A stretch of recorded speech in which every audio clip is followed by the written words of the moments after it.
Welcome in, everybody. Ty Bartell, and with another edition of Coach's Corner. This time we go into that EBC conference, home of the Salem Lady Quakers. Coach Sarah Hamilton on joining us today. Coach, how we doing? Doing well. Thanks for having me on. Thanks for joining us today. Coach, let's first and foremost start with this team a year ago. The best defensive team we've seen in Salem basketball history, and that dates back to even when you were playing on the Salem Lady Quakers. How proud of last year's work, I should say, were you of those kids? And how do you guys move forward going forward? And what is the team looking like going into this season? Unbelievably proud of those kids. I knew they were able to accomplish some pretty special things, but you are what you emphasize. And last year it was defense, defense, defense. And we had it in our mind to set the defensive record that year. And we set out and we accomplished that goal. And along the way, we did some pretty special things in that season. So it really set the bar. It turned the corner for Salem basketball. And we're going to look forward to continuing that success. I've got a great group coming back. We graduated 5 seniors, but the group that I have, are just beyond impressive. You know, they are kind of what coaches dream of.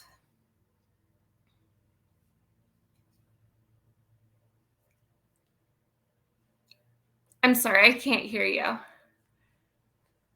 Sorry, I apologize about That's that. Let's take a look at some of the names that we're going to have on this season. Who are the big ones that you're going to rely on to kind of shoulder the leadership of this year? And what are some new ones we're going to have to get accustomed to over there in Salem? Well, we're not going to be as deep as we were last year, but we have a lot of quality in what we have. You're going to see Abby Davidson. You've probably seen her this is going on 4 years now, 4-year starter. She's just what the benchmark for where we set our level of play at and dedication. And she just is so impressive to watch. So she's going to be a huge factor. Cami Rome, also known as Swatzilla, she has been doing some great things on the perimeter inside. You know, she can play any position. And then Riley Hutton from last year as well. Her speed, her consistency, and her outside shooting is beyond impressive. But a couple of players that you'll see this year that you saw a lot of supporting roles last year, Zoe Reed. She's going to be a big inside for us. She brings so much positive energy. I'm sure you saw her on the volleyball court. Just an all-around athlete. We also have Lauren Barton, Kaylee Carlisle, who are juniors as well, with Riley Flickinger. And they just offered the team just a spark. Whatever we asked them to do, they're doing it. So it's just really nice. And then one more that's probably new to everyone is our freshman, Maddie Andre. She's been doing a phenomenal job. I'm just really impressed with her vocal leadership, her fearless mentality when it comes to taking the court. So she's another one to look out for. You guys have a great set of characters, it seems like, coming back to, and we always know Swatzilla was a human highlight reel for you guys last year. What were the challenges in trying to get this team to be as proficient defensively as they were a year ago? We know the sport of basketball is always changing. So when the team you were playing on, it was a different game offensively, and it's a different game offensively than it was just 2 or 3 years ago. What were the challenges in being able to be as proficient defensively as you guys were a year ago? We just have to find a new identity. We're not the same team. We don't have the depth to be able to run the girls like crazy, but we still have that hard-nosed, tough defense. So it's just going to look a little bit different. We've got to move some pieces around. But the scrimmages that we've had so far, great, impressive defensive effort. I think that our strength this year is going to be our speed. So we're going to really use that to our advantage, especially on the defensive end. So I'm looking forward to that. In the schedule you guys crafted, obviously the EBC is always tough. Marlington, West Branch, they highlight a very talented conference as well. But what are some of these non-conference games that you're particularly excited for and challenging these girls for ahead of a tournament run, hopefully a deep one again? I'll tell you what, Tyler, we don't have a day off. Our schedule is a gauntlet. And I mean this truly and honestly. It's probably the toughest schedule we've ever put together in Salem history. We start with Howlands. We've got Mooney.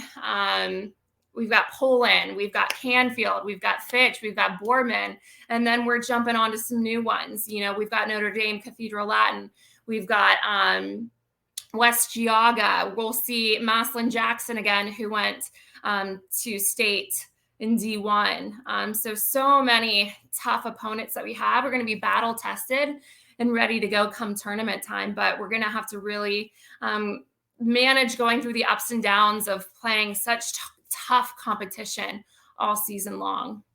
I mean, tough competition indeed. You guys are going to be tested night in and a night out. But I know you as a former athlete and as a coach, and I know all your athletes, you taste that success. You're always hungry for more. You want to take that next step. And there's challenges. Every team's different year in and year out. You always got to suffer those challenges and kind of battle your way through them throughout the course of a season. But in saying that, what needs to be done with this team, or what are the check marks you kind of need to say or put on this team for you guys to take that next step and go make another deep tournament run, or potentially take that next step in the tournament? I emphasized this a lot last year, but we need to stay humble and we need to stay hungry. Just because we saw some success last year, a lot of times that breeds a lot of well, we want to get to state this year. We want to do this. We want to do that. And right now, all we need to be focused on is winning game 1 against Howland. Just set those small goals, and those small goals become bigger goals.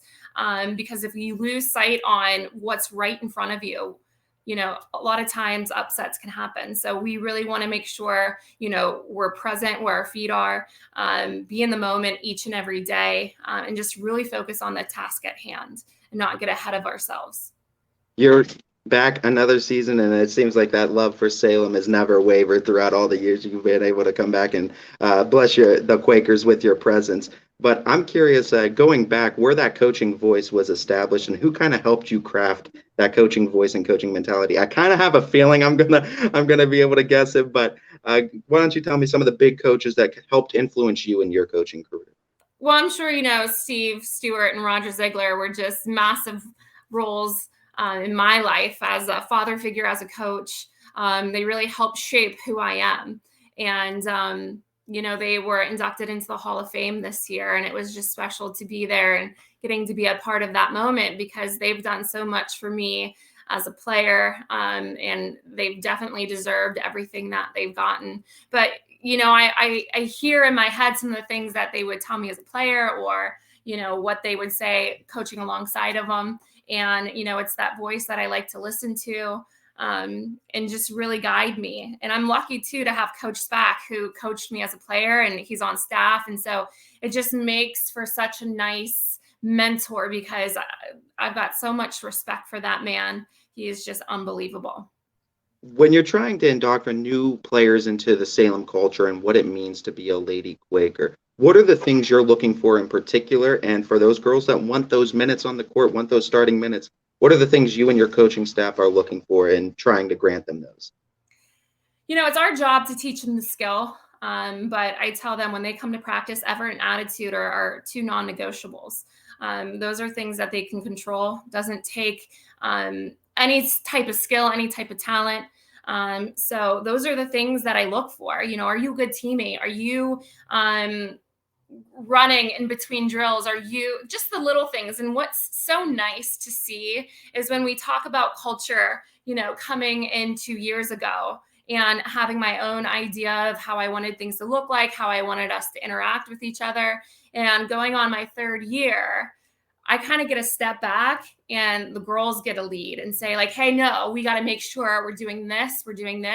This is the expectation. So the culture is really run kind of right now, especially through our seniors. They're doing a great job of setting the tone and being great leaders.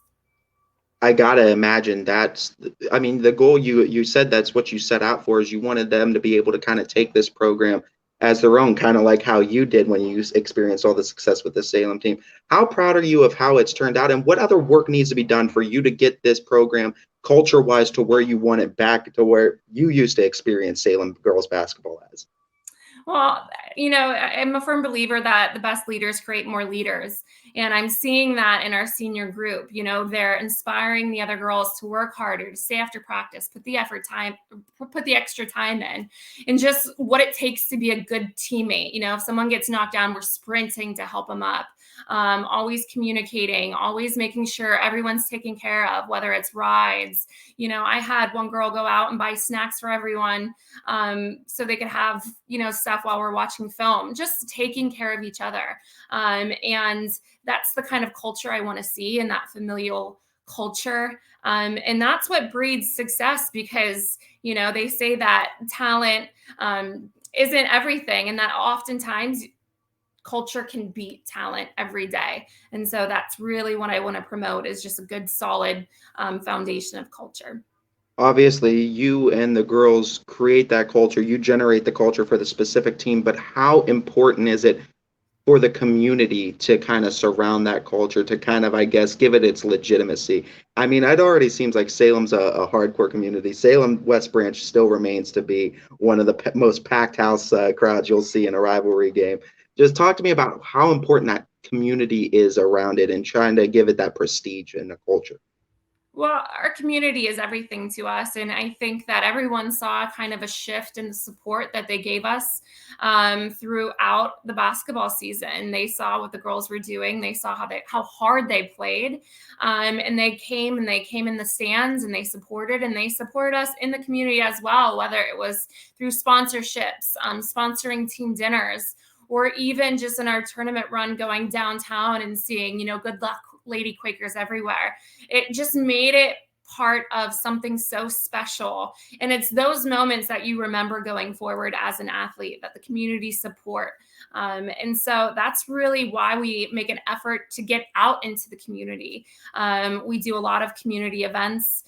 We go into the elementary schools to read to the K through second graders, just to kind of spark that love of the Salem basketball that, has been remembered for so many years.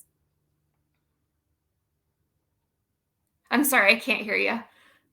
This is going to be a fun team, no doubt, and I already love the culture that you've been able to create over there in Salem. I want to ask a little bit about this Salem West Branch rivalry, because you had the unique experience of experiencing it as a player and now as a coach. How important are those West Branch games to you as a coach too? Do you get up a little bit for them? I know you as a coach have to keep like that mentality of, but I gotta feel like, but me and everything in that locker room, it probably felt pretty good beating West Branch twice last year. It's exciting, and it's exciting because of the respect that we have for them.